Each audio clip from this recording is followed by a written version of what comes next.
ಒಳ್ಳೆತನಕ್ಕೆ ಕಾಲ ಇಲ್ಲ, ಒಳ್ಳೇದು ಮಾಡಬೇಕು ಅಂದ್ಕೊಂಡ್ರೆ ಅದು ಸಾಧ್ಯ ಇಲ್ಲ. ಯಾಕಂದ್ರೆ ಅಧಿಕಾರಿಗಳು ಬಾಯಿ ಮುಚ್ಚಿಸುವಂತ ಕೆಲಸ, ಏನೇಳಿ ಬಾಯಿ ಜೊತೆಗೆ ಬಾವಿಯನ್ನು ಕೂಡ ಮುಚ್ಚಿಸುವಂತ ಕೆಲಸ.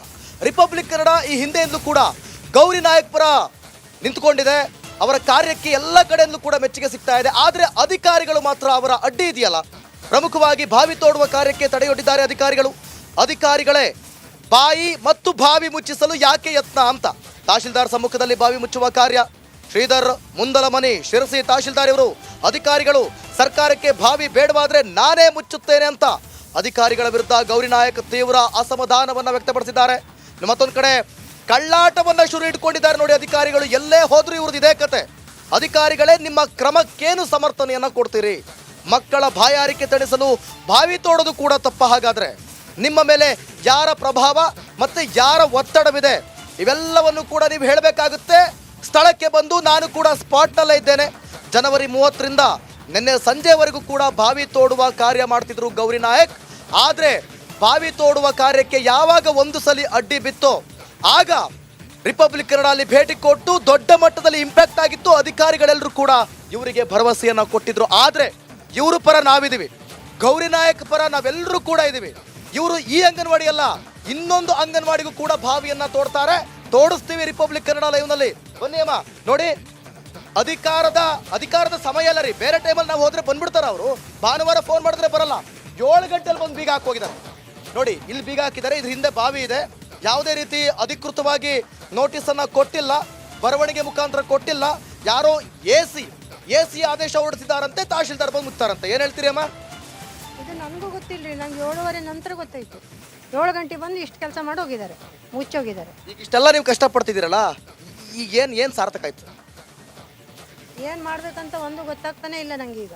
ಆದರೆ ಅವ್ರಿಗೆ ಮುಚ್ಚಲಿಕ್ಕೆ ತೆಗಿಲಿಕ್ಕೆ ಕೊಡೋದಿಲ್ಲ, ನಾನೇ ಮುಚ್ಚಬೇಕು. ನನ್ನ ಕೈಯಿಂದ ತೆಗ್ದೇನಲ್ಲ, ನಾನೇ ಮುಚ್ತೇನೆ. ಮುಚ್ಚಿ ಅಂದರೆ ಅವರು ಏನಿರ್ಬೋದು ನಿಮ್ಮ ಪ್ರಕಾರ? ಇಲ್ಲಿ ಯಾರು ಒತ್ತಡ ಇರ್ಬೋದು? ಯಾರು ಒತ್ತಡ ಅಂತಾನೆ ಗೊತ್ತಾಗ್ತಾ ಇಲ್ಲ ಈಗ. ಈ ಪಂಚಾಯತಿ ಅವ್ರಿಗೆ ಕೇಳಬೇಕು, ಆ ಪಿ ಡಿ ಗಿಡಿಯೋಗೆಲ್ಲ ಕೇಳಬೇಕು ಯಾರು ಒತ್ತಡ ಏನು ಅಂತೇಳಿ. ಕರ್ಸೋಣ, ಇವತ್ತು ಎಲ್ಲ ಕರ್ಸೋಣ, ಏನೇನಾಗುತ್ತೆ ಎಲ್ಲ ಮಾಡೋಣ. ಸರ್ ಏನಿರ್ಬೋದು ಸರ್ ನಿಮ್ಮ ಪ್ರಕಾರ? ಸಂಘಟನೆ ಬಂದಿದ್ದೀರಾ, ಏನಿರ್ಬೋದು ಸರ್? ಈಗ ನಮ್ಮ ಸಂಘಟನೆ ಬಂದಿದ್ದು ಕೂಡ ನಿಮ್ಮ ಮಾಧ್ಯಮದ ಒಂದು ಏನು ಈ ವಿಚಾರವನ್ನು ತಿಳಿದೇ ನಾವು ಕೂಡ ಇಲ್ಲಿ ಬಂದಿದ್ದು, ಆಯಿತಾ. ನಾವು ಬಂದು ನೋಡಿದಾಗ ಇಲ್ಲಿ ಆ ಮಹಿಳೆಯ ಒಂದು ಸಾಹಸಕ್ಕೆ ನಾವು ಖಂಡಿತ ನಾವೆಲ್ಲರೂ ಕೂಡ ಇಲ್ಲಿ ನಾವು ಅವರ ಒಂದು ಪ್ರಶಂಸೆಯನ್ನು ವ್ಯಕ್ತಪಡಿಸಲೇಬೇಕು. ಅದನ್ನು ನಾವು ಗೌರವವನ್ನು ಅವ್ರಿಗೆ ಸಲ್ಲಿಸಿದ್ದೀವಿ. ಆದರೆ ಇಲ್ಲಿ ಕಾಣದ ಕೈ ಏನೋ ಒಂದು ಕೈ ಚಳಕವನ್ನು ತೋರಿಸ್ತಾ ಇದೆ ಅನ್ನುವಂಥದ್ದು ನಮ್ಗೆ ಎಲ್ರಿಗೂ ಈಗ ಗೊತ್ತಾಗ್ತಾ ಇರುವಂಥದ್ದು. ಈಗ ಇದು ಒಂದು ದೊಡ್ಡ ವಿಷಯ ಅಲ್ಲ, ಅಂದರೆ ಇದನ್ನು ಇಷ್ಟೊಂದು ಸಮಸ್ಯೆ ಮಾಡುವಂಥ ಒಂದು ಅವಶ್ಯಕತೆನೇ ಇಲ್ಲ ಇಲ್ಲಿ.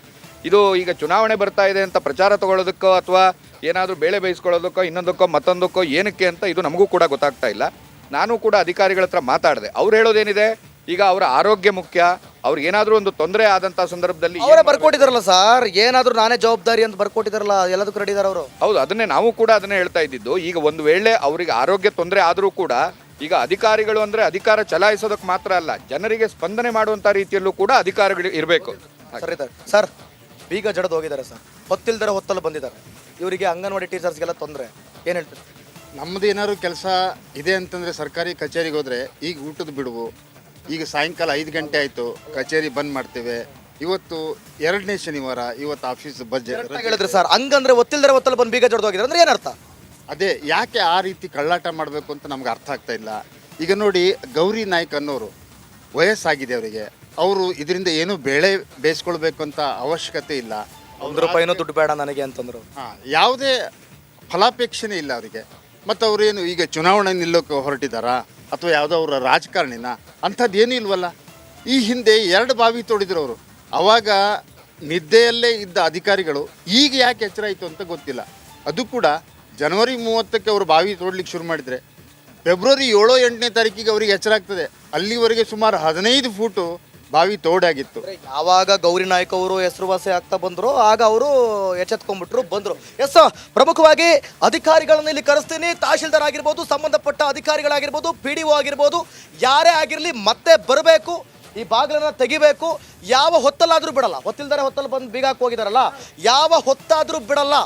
ರಾತ್ರಿ 7 ಆದ್ರೂ ಬಿಡಲ್ಲ, ಬೆಳಗ್ಗೆ 6 ಆದ್ರೂ ಬಿಡಲ್ಲ. ಈ ಬೀಗವನ್ನ ತೆಗಿಬೇಕು. ಇಲ್ಲ ಇವ್ರ ಕೈಯಿಂದನೇ ಗುಂಡಿ ಮುಚ್ಚಿಸ್ಬೇಕು, ಇಲ್ಲ ಗುಂಡಿ ತೋಡಕ್ಕೆ ಅವಕಾಶ ಮಾಡಿಕೊಡ್ಬೇಕು. ಇಲ್ಲ ಅಂದ್ರೆ ಇನ್ನೊಂದು ಅಂಗನವಾಡಿ ಇದೆ ಮೇಲೆ, ಆ ಅಂಗನವಾಡಿಯಲ್ಲಿ ನಾವು ಮತ್ತೊಮ್ಮೆ ಗುಂಡಿ ತೋಡಕ್ಕೆ ನಿಮ್ಗೆ ಅವಕಾಶವನ್ನು ಮಾಡಿಕೊಡ್ತೀವಿ. ಏನಂತೀರಮ್ಮ? ಕರೆಕ್ಟಾ? ಎಸ್ ಕಾದೋಣ. ಹಾಗಾದ್ರೆ ಇಲ್ಲಿಂದನೇ ಸ್ಪಾಟ್ ಆಗಿ ಇಲ್ಲೇ ಇದ್ಕೊಂಡು ನಾವು ಈ ಒಂದು ವಿಚಾರವನ್ನ ಬಿಡೋದಿಲ್ಲ. ಇಲ್ಲಿಗೆ ಸಾಕಷ್ಟು ಸುದ್ದಿಗಳಿವೆ, ಮತ್ತಷ್ಟು ಅಪ್ಡೇಟ್ಸ್ಗಳಿವೆ, ಎಲ್ಲವನ್ನು ಕೊಡ್ತಾ ಹೋಗ್ತೀವಿ. ಈಗ